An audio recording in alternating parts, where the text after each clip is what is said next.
अस्सलामुअलैकुम। आज की वीडियो है लफ्ज़ हिंदू। हिंदू का मानी क्या है, ये लफ्ज़ बना कैसे है, और अगर एक कौम के नज़रिए से देखें तो इस कौम की क्या पहचान है। ये वीडियो यकीनन आपको पसंद आएगी, क्योंकि इस वीडियो में मैंने जो भी हवाले पेश किए हैं वो सारे हवाले हिंदुओं के ही हैं, ताकि किसी तरह का कोई सवाल पैदा नहीं हो और ये वीडियो पूरी दलील के साथ कहीं भी पेश की जा सके। तो चलिए हम वीडियो शुरू करते हैं। लफ्ज़ हिंदू क्या है, इसको जानने से पहले ये बता देना ज़रूरी है कि हम जिस मुल्क में रहते हैं उस मुल्क का नाम हिंदुस्तान है, और यहाँ के रहने वाले जो भी लोग हैं उन्हें या तो हिंदू कहा जाता है या हिंदी कहा जाता है। अगर हिंदू कहें तो एक ख़ास कौम के बारे में बात होती है, और हिंदी कहें तो इसमें कोई कौम नहीं बल्कि हिंदुस्तान के जो भी शहरी हैं सभी को कहा जाता है। अल्लामा इकबाल ने कहा था, मज़हब नहीं सिखाता आपस में बैर रखना, हिंदी है हम वतन है हिंदुस्तान हमारा।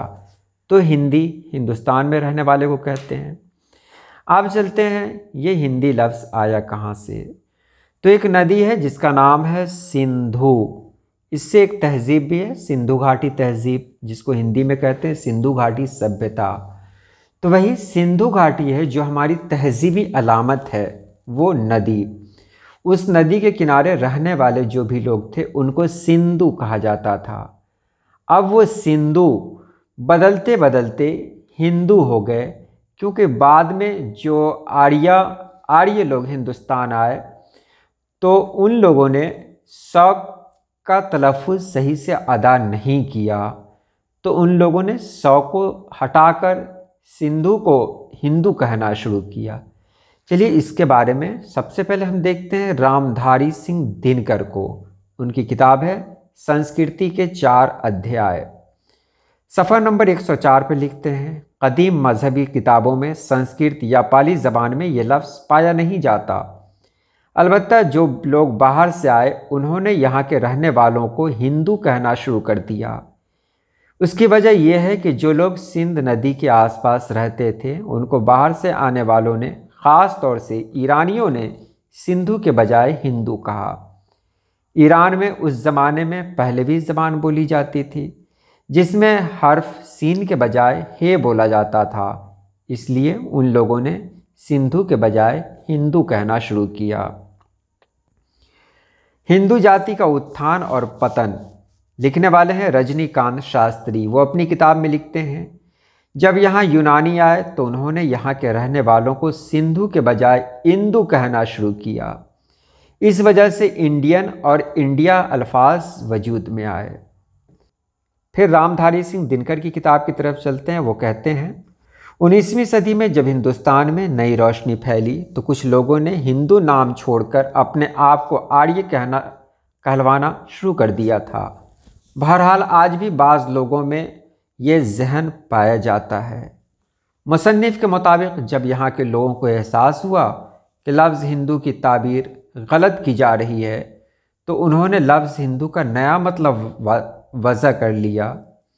चुनांचा अद्भुत कोश में लफ्ज़ हिंदू का मतलब बहादुर शख्स दर्ज किया गया। संस्कृति के 4 अध्याय लिखने वाले हैं रामधारी सिंह दिनकर। अब यहाँ पर एक सवाल उठता है, लफ्ज़ हिंदू जो आया वो लफ्ज़ हिंदू किसे कहते थे? आर्य कौम जब हिंदुस्तान में आई तो वो आर्य कौम अपने आप को हिंदुओं से, यानी यहाँ के जो लोग थे उनसे अपने आप को बरतर समझती थी। वो यहाँ के लोगों को अच्छी निगाह से नहीं देखती थी वो कौम, और उसकी मिसाल आज भी देखने को मिल रही है। कहा जा रहा है कि हिंदुस्तान में जो कबायली लोग आज भी हैं असल में वही लोग पुराने हिंदुस्तानी हैं, वही लोग पुराने हिंदू हैं, क्योंकि वो लोग सदियों से यहाँ हैं। हिंदुस्तान में कहा जा रहा है कि मुसलमानों के आने से पहले हिंदू लफ्ज़ का इस्तेमाल शुरू हो गया था। डॉक्टर DC सरकार ने अपनी किताब सेलेक्ट इंस्क्रिप्शन में लिखा है कि दरियाए सिंध के मगरबी और मशरक़ी इलाके में और उसके बाशिंदों को ईरान के बादशाह हिंदू के नाम से पुकारा करते थे। इस ज़िमन में मुताले से ये भी मालूम होता है कि हिंदू लफ्ज़ फ़ारसियों यानी ईरानियों का दिया हुआ है।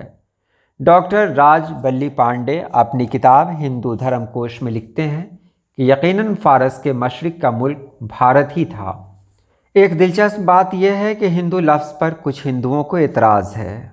उनका कहना है कि लफ्ज़ हिंदू हमारे तर्ज़ ज़िंदगी का मफ़हूम अदा नहीं करता, क्योंकि संस्कृत के कदीम अदब में ये लफ्ज़ नहीं मिलता है।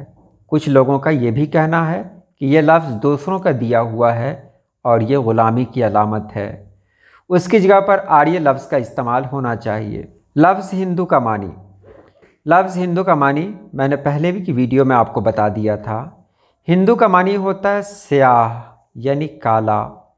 चूँकि आर्य लोग जब यहाँ आए थे तो उन्होंने यहाँ के लोगों को देखा।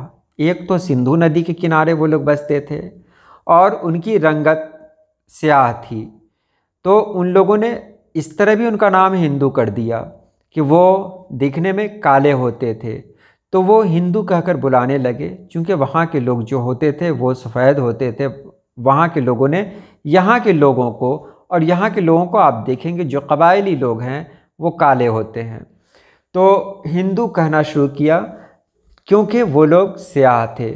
और हिंदू के बहुत सारे मानी आपको लुगत में देखने को मिलेंगे। अब ऑक्सफोर्ड डिक्शनरी में भी इसके बारे में दिखाया गया है। तो ऑक्सफोर्ड डिक्शनरी में हम देखते हैं हिंदुइज़्म के बारे में क्या लिखा हुआ है। तो हिंदुइज़्म के बारे में लिखा हुआ है वसी रसूम, मुकर्रर ज़ात पात के निज़ाम, पुनर्जन्म में यकीन और दुनियावी निजात की ख्वाहिश जैसी चीज़ों के ज़रिए तैयार किया गया मज़हब, कल्चर और तहज़ीब हिंदुइज़्म कहलाता है। एक और तस्वुर के मुताबिक द्राविड़ और आर्य तहज़ीब के मिलन को हिंदुइज़्म कहते हैं। बावजूद उसके कि द्राविड़ों के मुकाबले आर्यों का उसमें ज़्यादा फैसलाकुन रोल रहा है। डॉक्टर राज बल्ली पांडे के मुताबिक भारतवर्ष में बसने वाली कदीम कौमों का इज्तिमाई नाम हिंदू और उनके कुल मज़हब की रूह हिंदुइज़्म है। और जब हिंदुइज़्म को हम हिंदी में देखते हैं तो वो हो जाता है हिंदुत्व। अब ये हिंदुत्व क्या है? तो हिंदुत्व का ताल्लुक़ हिंदू मज़हब से नहीं है, बल्कि हिंदुत्व का मतलब हिंदू तहज़ीब से है। जान लेंगे हिंदू तहज़ीब से। ये लफ्ज़ सबसे पहले दामोदर सावरकर ने इस्तेमाल किया था। 1923 में इस लफ्ज़ का इस्तेमाल हुआ था। इससे पहले स्वामी विवेकानंद या स्वामी राम तीरथ वगैरह ने लफ्ज़ हिंदुत्व का इस्तेमाल नहीं किया है। सावरकर ने ही सबसे पहले इस लफ्ज़ का इस्तेमाल किया था। और कमाल की बात है कि वो खुद एक मुल्हिद था।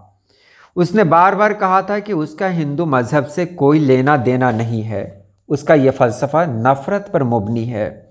उसने कहा था यह मुल्क यहाँ के रहने वालों का है, बाहर से जो लोग आए थे मसलन मुसलमान या ईसाई, उन्होंने इस मुल्क को नुकसान पहुँचाया। सावरकर गांधी जी के फ़लसफ़े अदम तशद्दुद और हिंदू मुस्लिम इत्तेहाद के भी ख़िलाफ़ था। कुछ लोगों का ख्याल है कि हिंदुत्व अमेरिका और हिंदुस्तान की मिली भगत है। इसका मकसद इस्लाम के फ़रोग़ को रोकना और हिंदुस्तान की बाज़ार पर कब्ज़ा करना है।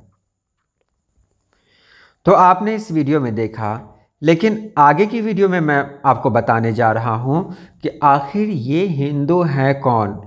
तो एक किताब अगर आपकी नज़र से नहीं गुज़री है तो आप इस किताब को पढ़ें, एक बार ज़रूर पढ़ें, अगर अब भी न जागे तो। लिखने वाले हैं मौलाना शम्स नवेद साहब उस्मानी।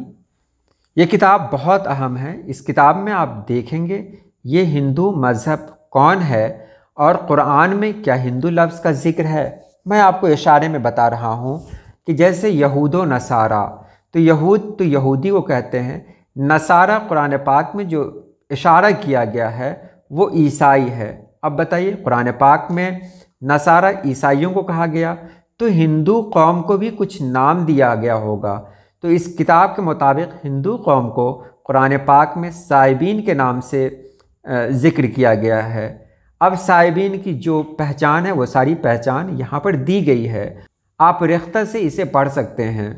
आप गूगल पे सर्च करेंगे अगर अब भी न जागे तो PDF, तो आपको ये किताब मिल जाएगी। तो और भी बहुत सारी चीज़ें हैं। ये किताब जब आप पढ़ेंगे तो बहुत कुछ आपको समझने को मिलेगा। बहुत अच्छी लगी ये किताब, तो आप इस किताब को ज़रूर पढ़ें। तो चलिए आज के लिए इतना ही। अल्लाह पाक आप सभी लोगों को खुश रखे, आबाद रखे। अल्लाह हाफिज़।